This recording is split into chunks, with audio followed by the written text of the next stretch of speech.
artifice and automatic writing.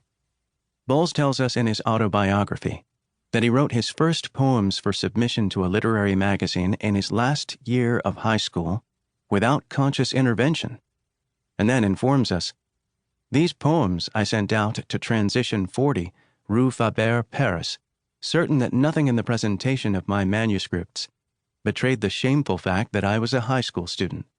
The material itself, being beyond my control, also escaped my judgment. But this did not matter.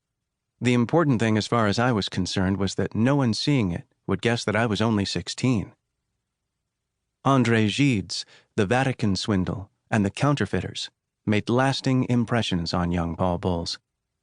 And one spring evening I bought my first Gide, Knopf's edition of The Vatican Swindle. Like my 15-year-old counterparts all over the world, I was seduced by Lafcadio's acte gratuit.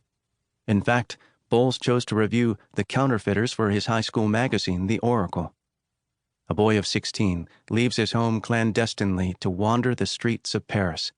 After 6 weeks, he returns home as unexpectedly as he left, but he has changed his entire viewpoint, and the reader has had a glimpse of a great series of lives. In other words, a glimpse of life. It will please everyone who reads, for intellectual enlightenment.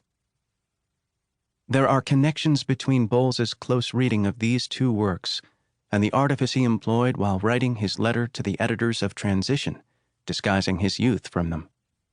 Bowles's notion of the artist's role was formed in part by his New England Puritan relatives and ancestors. My own conviction was that the artist, being the enemy of society, for his own good must remain as invisible as possible and certainly should be indistinguishable from the rest of the crowd.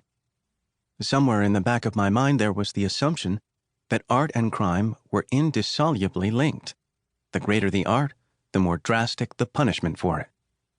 The Counterfeiters is a rich portrait of the moral collapse of the Parisian bourgeoisie. It chronicles the adventures of two precocious adolescents, Bernard Profitendieu and Olivier Molinier, children of this class, as they find their way into the world of literature through various stratagems and actes gratuits. Less than 2 years after reviewing Gide's novel, Bowles would enact what he had found so arresting in The Counterfeiters. He left America in secret to wander the streets of Paris and get a glimpse of life. 50 years after the event, Bowles recollects with precision a single book, which he took with him on his voyage to Paris, Gide's Journal des Faux Monnayeurs. Sometime after submitting his poems to Transition, I arrived home one afternoon to find that a small packet had arrived for me from Paris. I tore it open.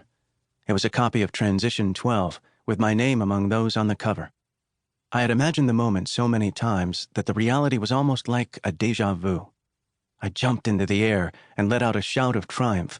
My joy and excitement were such that I remember little else about the spring of 1928. One wonders what made him more excited, the triumph of his strategy, or the publication of the poem in an important literary magazine. As a freshman at the University of Virginia, Bowles made the acquaintance of Bruce Morissette, a student at the University of Richmond and a few years his senior. Morissette edited his university's literary magazine, The Messenger, and invited Bowles to guest edit an issue. I jumped at the opportunity and immediately sent off a dozen or so letters to writers, none of whom I had ever met or corresponded with. I got back material from William Carlos Williams, Gertrude Stein, and Nancy Cunard, among others. I continued to write Gertrude Stein and sent her a copy of the magazine when it was printed. This invitation allowed Bowles to enter the adult world and community of letters in another and perhaps more important way than at the publication of a poem in Transition.